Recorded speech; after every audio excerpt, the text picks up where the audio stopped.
Introducción al énfasis. Diagnóstico veterinario.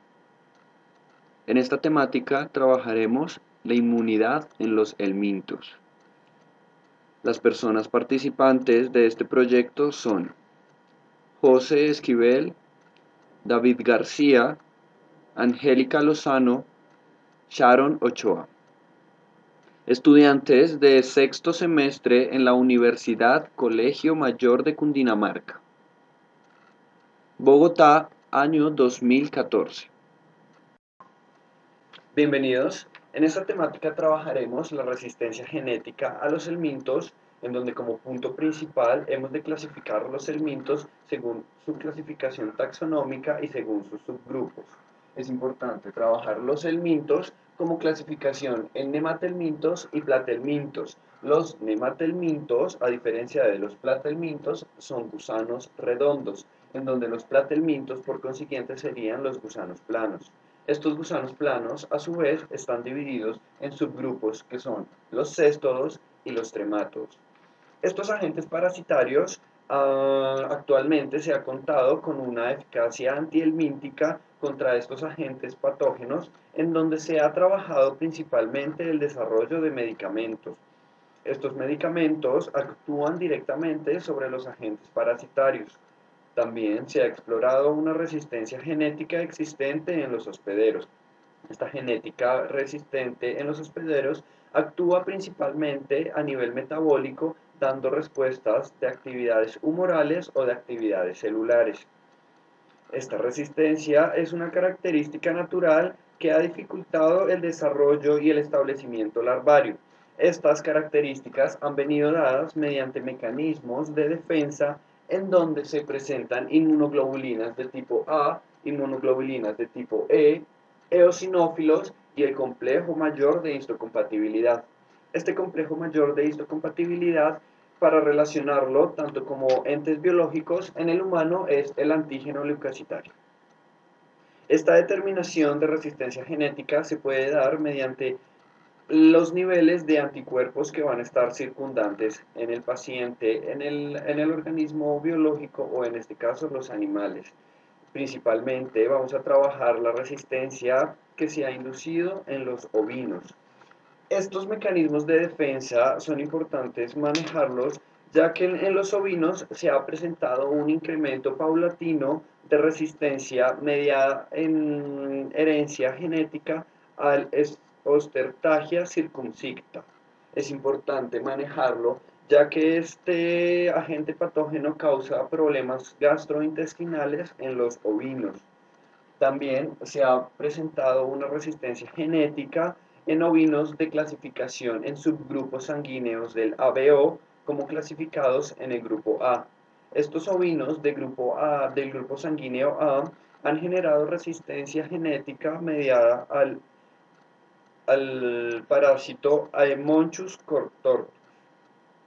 Esta clasificación es importante ya que como clasificación sanguínea tanto A, B u O, en los ovinos de clasificación sanguínea A se ha dispuesto que han sido organismos resistentes al Amonchus contortus, a diferencia de los ovinos de clasificación de tipo B que han presentado una disminución y susceptibilidad ante este agente parasitario. Es importante también, asimismo, recalcar el hecho de que como herencia genética viene predispuesta entonces en los genes mediados por los cigotos masculinos y cigotos femeninos que han de generar este paso en la fecundación para generar respuestas fenotípicas y genotípicas en los organismos vivientes. Esta codificación genética de resistencia mediada ante inmunoglobulinas, eosinófilos y complejo mayor de histocompatibilidad está presenciada en el cromosoma 17 a nivel animal. A nivel humano también se ha presentado resistencia genética ante los helmintos por los mismos medicamentos, por los mismos mecanismos de defensa, asimismo, como las inmunoglobulinas, los eosinófilos y el complejo mayor de histocompatibilidad. En los animales se presentan estos mecanismos asociados al cromosoma 17. a diferencia de los humanos que han venido siendo presentados en el cromosoma 6. Es importante resaltar que esta resistencia genética incumbe en el desarrollo de los organismos vivientes para poder presenciar una adaptabilidad ante los diversos factores ambientales, físicos y químicos que se han podido presentar actualmente. La resistencia genética, en este caso, va a venir dada por los cromosomas ya antes mencionados, el 17 en animales y el cromosoma 6 en humanos. Estos mecanismos de defensa actualmente vienen codificados mediante grupos de nucleótidos que se van a asociar a factores metabólicos como lo son los anticuerpos que nos determinarán una respuesta mediada ante estos agentes parasitarios. Tenemos algunos fenómenos parasitarios y estos fenómenos parasitarios se van a dar para que en un momento del estado larvario se preserve la vida del parásito en condiciones ambientales o simplemente para que el parásito pueda proliferar mejor. Uno de estos fenómenos es el aumento peripuerperal en el recuento de los huevos fecales. ¿Qué es esto?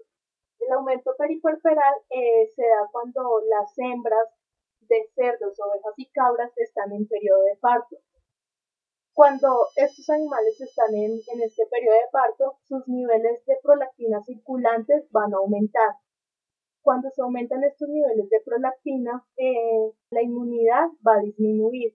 Cuando se disminuye esta inmunidad, los parásitos que estaban dentro de estas hembras van a proliferar mejor porque estos parásitos pues estaban anteriormente inhibidos por el sistema inmune y al haber una disminución de este sistema inmune, estos parásitos van a proliferar y se va a ver cuando en las heces fecales de estos animales se encuentre un aumento de huevos. Otro fenómeno es la hipobiosis. Esta hipobiosis es un mecanismo de protección para estos parásitos, para los nemátodos, que se da a partir de estímulos ambientales. Estos estímulos ambientales pueden ser el frío, donde el frío va a afectar de una manera que interrumpa el desarrollo del estado larvario. Estos factores influyen en los estadios infectantes de vida libre, o sea que se dan antes de la ingesta del hospedero. Esto le sirve al parásito para que su progenie no sufra de condiciones adversas y pues se pueda prolongar su vida. La respuesta humoral estaba encaminada principalmente a la producción de anticuerpos. Entonces, primero debe haber una fase de sensibilización, es decir, de que un helminto, en este caso el antígeno parasitario, va a ser reconocido directamente por una célula presentadora de antígeno, la cual puede ser una célula dendrítica o un macrófago. Esta célula presentadora va a migrar al ganglio linfático más cercano y se lo va a presentar a un linfocito T helper 2 o ayudador, que gracias con la interleuquina 1 y la interleuquina 2 va a reconocer la partícula parasitaria. Después, mediante la interleuquina número 2, este va a generar una expansión clonal y va a producir más linfocitos T helper de memoria para próximas sensibilizaciones. Gracias a la ayuda de la interleuquina 4 se va a estimular a un linfocito B, el cual tiene que cambiar su forma estructural para producir los anticuerpos y lo hará mediado a la interleuquina 6 y así se convertirá en un plasmocito. El plasmocito ya es el encargado directamente de producir anticuerpos o inmunoglobulinas tipo G, tipo M y tipo A, y en mayor cantidad las IgE gracias a la intervención de la interleuquina 5, la interleuquina 10 y la interleuquina 3. Este es el proceso como tal de formación de anticuerpos. Ya cuando se han producido inmunoglobulinas tipo E, va a haber la fase neutralizante. Entonces, los inmunoglobulinas E van a unirse directamente, unir su ligando a los receptores de las células de los mastocitos y los basófilos, los cuales van a generar una serie de tráfico intracelular para generar ciertos mecanismos de protección contra el parásito.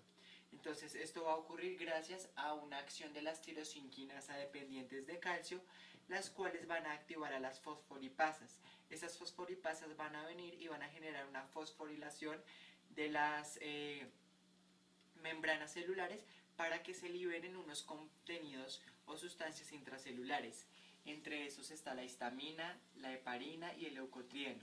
Estos tienen acciones vasodilatadoras, vasoconstrictores, lo que van a favorecer en cierta medida la expulsión del parásito en el conducto que se encuentre para así generar una respuesta inmunológica. En cuanto a la inmunidad celular, tenemos que los helmintos que migran a través de los tejidos van a ser atacados por los mecanismos celulares. Uno de estos mecanismos celulares son los linfocitos T. Estos linfocitos T, al atacar estos helmintos en los tejidos, van a producir una reacción de hipersensibilidad tardía. Esta reacción de hipersensibilidad tardía se llama así porque demora de 2 a 3 días para que esta se produzca. Además, pues no es a través de anticuerpos, sino de células inmunológicas. Entonces, este linfocito T va a atraer a los fagocitos mononucleares. Estos fagocitos mononucleares van a ir al sitio donde la larva está migrando. Otros estudios han demostrado que la inmunidad frente a fasciola se da a partir de la eliminación de este parásito por el óxido nítrico. El óxido nítrico es producido por los macrófagos activados a través de la citotoxicidad dependiente de anticuerpos. Vemos también que no solo las células inmunológicas como el macrófago producen óxido nítrico. También vemos que células como los hepatocitos y las células endoteliales producen óxido nítrico. Este óxido nítrico va a estar estimulado por el interferón gamma y el factor de necrosis tumoral. Pero este mismo óxido nítrico va a estar regulado por algunas citoquinas. Estas citoquinas son la interleuquina 4, la interleuquina 10 y el factor de crecimiento transformante beta. De la respuesta inmune por parte de los helmintos, hay ciertos ítems que se tienen que tener en cuenta. La primera es la que son progresivamente menos inmunógenos. Al entrar dentro del huésped, ellos van a hacer que su carga inmunógena sea mucho más pequeña, por lo tanto no van a despertar la respuesta inmune. Otro ítem es la expresión de proteínas similares a las del huésped. Estas son como los glóbulos, ellos toman las proteínas de los glóbulos rojos, las toman como propias y así pueden pasar desapercibidos frente a la respuesta inmune. También absorben antígenos del huésped, como toman las IgG que están a su alrededor, se envuelven dentro de estas y no van a ser reconocidos. Frente a la variación antigénica, hay diferentes aspectos que se deben tener en cuenta. Lo primero es que evitan la lisis. ¿Por qué evitan la lisis? Porque ellos evitan que el complemento se una a las diferentes células que tienen que unirse para que haya lisis celular. Hay una evasión de los sistemas microbicidas. Uno de estos es que hay una inhibición del fagosoma lisosoma, por lo tanto no va a haber la expresión de este conjunto y no va a haber la secreción de ciertas toxinas para eliminarlos. También pueden generar un escape de la vacuola fagocítica hacia el citoplasma. Además, pueden tener una resistencia a los sistemas de degradación por el complemento y por la lisis celular. Otro también bastante importante es la inducción de supresión de la respuesta inmune. Todos estos aspectos combinados van a dar que la respuesta inmune sea mucho más bajita y por lo tanto no va a haber una eficaz contraataque frente a estos patógenos.